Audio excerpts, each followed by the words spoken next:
Earlier this season, we introduced you to a woman who had her voting rights stripped because of a felony conviction, only to have them restored just in time to vote in the last presidential election.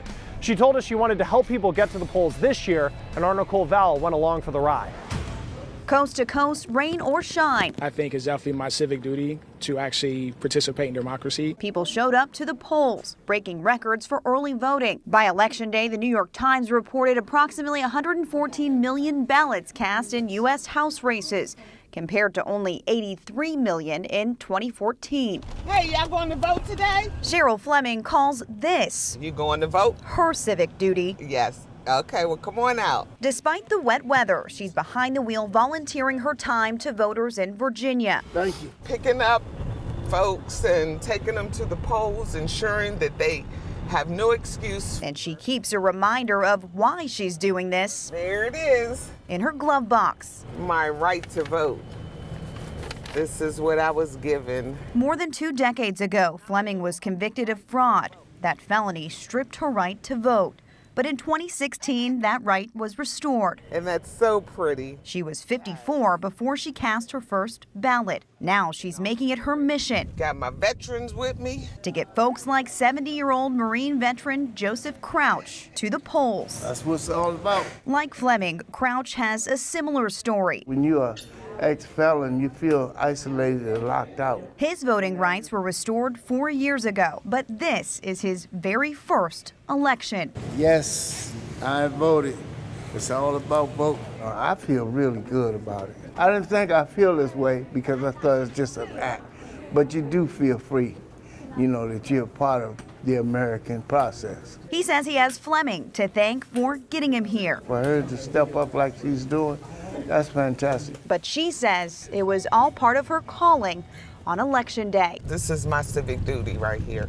This is it. For The Race, I'm Nicole Vowell reporting.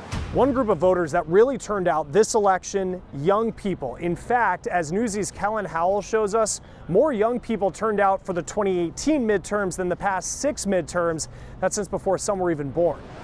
Young voters showed up at the polls at historic rates this midterm election.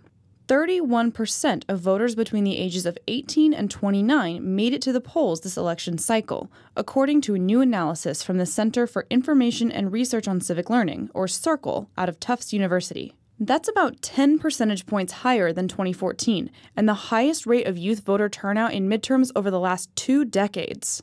But the overall share of youth voter turnout didn't change. That's because older voters also participated at higher levels. Young people made up just 13% of the total vote this election cycle, according to CIRCLE. That's on track with the last 6 midterm cycles.